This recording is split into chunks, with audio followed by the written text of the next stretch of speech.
নমস্কার বন্ধুরা, আজ চলে এসেছি আরও একটি নতুন ভিডিও নিয়ে। বাড়িতে কোথায় রাখেন শঙ্খ? শঙ্খ রাখার সঠিক স্থান কোনটি জানেন না? আসুন জেনে নেওয়া যাক শঙ্খ রাখার সঠিক স্থান কোনটি। যদি আপনারা সঠিক স্থান জেনে যান তাহলে আপনাদের সকল সমস্যার একেবারেই সমাধান হয়ে যাবে। তার আগে বলি বন্ধুরা, আপনাদের কাছে একটাই অনুরোধ, আপনারা পুরো ভিডিওটা দেখুন, একদমই স্কিপ না করে। বন্ধুরা, একটি নতুন জিনিস কেনা থেকে শুরু করে একটি নষ্ট হয়ে গেলে কোথায় ফেলা হবে সেই প্রতিক্রিয়াটি বাস্তুশাস্ত্রে ব্যাখ্যা করা হয়েছে। এছাড়াও শঙ্খ রাখার সঠিক জায়গা কোনটি বলা হয়েছে। হিন্দু ধর্মে বাস্তুশাস্ত্র জ্যোতিষশাস্ত্রের মতোই গুরুত্বপূর্ণ। জ্যোতিষশাস্ত্র আপনার ভবিষ্যৎ বলে, বাস্তুশাস্ত্র আপনার বর্তমানকে সংগঠিত করে। এর মাধ্যমে আমরা জানতে পারি আমাদের কি করা উচিত, কিভাবে করা উচিত এবং কি সঠিক কি ভুল। একটি নতুন জিনিস কেনা থেকে শুরু করে এটি নষ্ট হয়ে গেলে কোথায় ফেলা হবে সেই প্রতিক্রিয়াটি কিন্তু বাস্তুশাস্ত্রে ব্যাখ্যা করা হয়েছে। বন্ধুরা, বাস্তুশাস্ত্রে বিস্তারিতভাবে এমন বিষয়ে ব্যাখ্যা করা হয়েছে। বাস্তুশাস্ত্র অনুসারে ঘরে শঙ্খ রাখা খুবই শুভ বলে মনে করা হয়। এটি সমস্ত বাড়িতে থাকা উচিত, কিন্তু এটি কোথায় রাখা উচিত তা অনেকেই সময়ে আমরা জানতে পারি না। কোথায় রাখবেন শঙ্খ? হিন্দু ধর্মে শঙ্খকে ভগবান বিষ্ণু ও মা লক্ষ্মীর প্রিয় বলে মনে করা হয়। বাস্তুশাস্ত্র অনুসারে শঙ্খের জন্য বাড়ির ঠাকুরঘর সর্বোত্তম বলে মনে করা হয়। মনে করা হয় এই যে বাড়ির ঠাকুর ঘরে শঙ্খ রাখলে অত্যন্ত ভালো, কারণ শঙ্খ হচ্ছে ভগবান বিষ্ণু এবং মা লক্ষ্মীর অতি প্রিয়। সেই জন্যে শঙ্খ কিন্তু এখানে সেখানে ফেলে রাখা একেবারেই উচিত নয়। সেই জন্যে শঙ্খ রাখার একটি নির্দিষ্ট জায়গায় জরুরি, যেমন ঠাকুর ঘরে। বাড়ির ঠাকুরঘর সবসময় বাড়ির ফ্ল্যাট বা উত্তর পূর্ব কোণে হওয়া উচিত। বাড়ির ঠাকুরঘর যদি উত্তর বা পূর্ব কোণে হয় তা কিন্তু আপনাদের বাড়ির পক্ষে অত্যন্ত ভালো এবং অত্যন্ত শুভ বলে মনে করা হয়। সেই জন্যে অবশ্যই করে আপনারা চেষ্টা করবেন বাড়ির উত্তর দিক বা পূর্ব দিকে ঠাকুরঘর করার। মন্দিরে শঙ্খ রাখার অনেক উপকারিতা বর্ণিত হয়েছে, যার মধ্যে অন্যতম হলো বাস্তু দোষ দূর হয়। বাড়িতে শঙ্খ থাকার এটাই কারণ বাড়ির অশুভ শক্তি নাশ করে এবং বাড়ির বাস্তুদোষ একেবারের মতো দূর করে দেয়। বাড়িতে নানান রকম অশুভ শক্তি বা বাস্তুদোষ দূর করার জন্য সবাই কম বেশি নানানভাবে পূজা করে থাকেন, কিন্তু একটা সহজ উপায় হলো বাড়ির ঠাকুর ঘরে শঙ্খ রাখা। এই জিনিসটি যদি আপনারা করেন বা ঠাকুর ঘরে যদি শঙ্খ রাখেন তাহলে কিন্তু বাস্তু দোষ একেবারেই দূর হয়ে যাবে। এর ফলে আপনার বাড়ির অনেক উন্নতিও হবে, কারণ বন্ধুরা, বাড়িতে বাস্তু দোষ থাকলে সেই সকল বাড়ির কখনোই উন্নতি হয় না। এছাড়াও বলা হয়েছে ঘরে শঙ্খ রাখলে আর্থিক অনটন দূর হয় এবং বাড়ির মধ্যে শঙ্খ থাকা মানেই বাড়ির উন্নতি হবে এবং আর্থিক সমস্যা যদি থাকে তাহলে তা দূর হয়ে যাবে, আর্থিক উন্নতি অনেকটাই বেড়ে যাবে। সেই জন্যে অবশ্যই করে আপনারা চেষ্টা করবেন বাড়িতে শঙ্খ রাখার এবং ঘরে ঈশ্বরের আশীর্বাদও নেমে আসে বলে মনে করা হয়। ঘরে শঙ্খ রাখলে দেবী লক্ষ্মীর আশীর্বাদ পাওয়া যায়। দেবী লক্ষ্মীর আশীর্বাদ পেলে কিন্তু সেই বাড়িতে সর্বদাই ধনধানে ভরে থাকে, কখনোই ধনধান একেবারে শেষ হয়ে যায় না, সর্বদাই উন্নতি হয়। সেই জন্যে বাড়িতে শঙ্খ থাকা অত্যন্ত জরুরি। এছাড়াও বন্ধুরা, ঘরে শঙ্খ রাখলে ঘরের নেতিবাচক দূর হয়। এবং ঘরের মধ্যে ইতিবাচকতা আসে।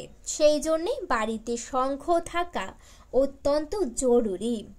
এছাড়াও বন্ধুরা অনেকেই বাড়িতে শঙ্খ নানান জায়গায় রেখে দেন, ঠাকুর ঘরেও নানান জায়গায় রেখে দেওয়া হয়। সেক্ষেত্রে বলি বন্ধুরা, শঙ্খ কখনো কিন্তু মাটিতে ভুল করেও রাখবেন না। শঙ্খ রাখার জন্য একটি নির্দিষ্ট পাত্র নেবেন এবং তার মধ্যে শঙ্খ অবশ্যই করে রাখবেন এবং অবশ্যই করে জল দিয়ে রাখবেন, কারণ শঙ্খতে সর্বদাই যেন জল থাকে, তবেই কিন্তু আপনার বাড়িতে অনেক ভালো হবে। এছাড়াও শঙ্খ আপনারা নির্দিষ্ট জায়গায়, যেমন ঠাকুর ঘর, তাছাড়া আপনারা এদিক সেদিক কোথাও ফেলে রাখবেন না। শঙ্খ কিন্তু মা লক্ষ্মীর অতি প্রিয়। শঙ্খর সঙ্গে আপনারা যদি কোনো রকম খারাপ কিছু করেন বা আপনারা যখন ইচ্ছা হলো শঙ্খটা নিয়ে এখানে রাখলেন বা সেখানে রেখে দিলেন, সেটা করলে একেবারেই হবে না। শঙ্খ ধরতে গেলে সর্বদাই কিন্তু শুদ্ধ বস্ত্র পরবেন, ঠিক তারপরেই আপনারা শঙ্খটি নেবেন। এবং বন্ধুরা শঙ্খ কিন্তু ঠাকুর ঘরে রাখবেন, এছাড়া বাইরে কোথাও ভুল করেও রাখবেন না। এবং বন্ধুরা সর্বদাই চেষ্টা করবেন যে পাত্রে শঙ্খ রাখছেন সেই পাত্রতে অবশ্যই করে একটি লাল রং বা হলুদ রঙের কাপড় রাখার। এবং যখনই আপনারা শঙ্খ বাজাবেন ঠিক তারপরে সেই শঙ্খকে ভালো করে ধুয়ে পরিষ্কার করে আবার পুনরায় সেই স্থানে রেখে দেবেন। আপনারা শঙ্খ বাজিয়ে সেই শঙ্খটা না ধুয়ে কখনোই রাখবেন না, এতে কিন্তু সংসারে অমঙ্গল হয়। সেই জন্যে শঙ্খ বাজিয়ে তারপর ধুয়ে ভালো করে রাখবেন।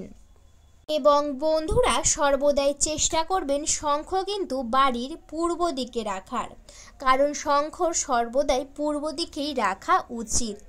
ভুল করেও শঙ্খর মুখ যেন অন্যদিকে না থাকে। যে পাত্রতে রাখবেন সেই পাত্রর উপর করে মুখটা একটু উপরের দিকে রেখে ঠিক পূর্ব দিকেই রেখে দেবেন, তবেই দেখবেন আপনার বাড়ির অনেক উন্নতিও হচ্ছে।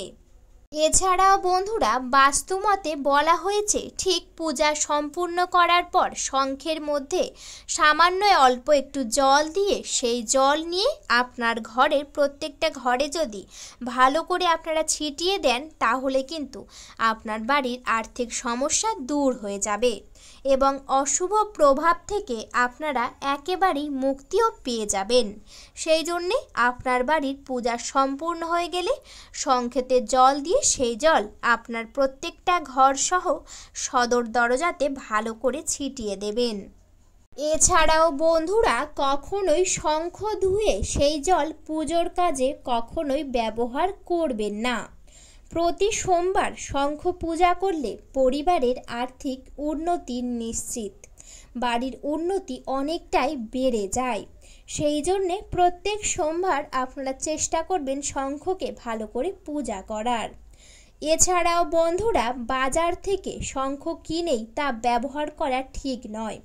প্রথমে তা গঙ্গার জল দিয়ে ধুয়ে ভালো করে ধুইবেন, ধোয়ার পর কিন্তু আবার হলুদ কাপড় দিয়ে ঢেকে রাখা উচিত, তবে কিন্তু শঙ্খ ব্যবহার করা উচিত।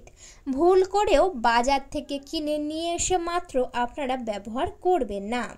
ভুল করে কখনোই দেবাদিদেব মহাদেবের মাথার উপরে শঙ্খ রাখবেন না, বা দেখাবেন শঙ্খ জল যাতে ভুল করেও ভগবান শিবের মূর্তিতে বা শিবলিঙ্গে না পড়ে।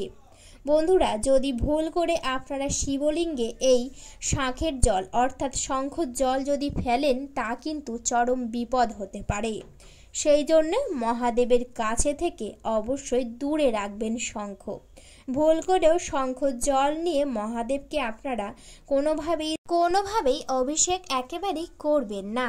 এই জিনিসগুলি অবশ্যই মেনে চলবেন, তবেই দেখবেন আপনার বাড়িতে অনেক উন্নতি হচ্ছে এবং আপনার উন্নতি কেউ আটকে রাখতে একেবারেই পারবেন না।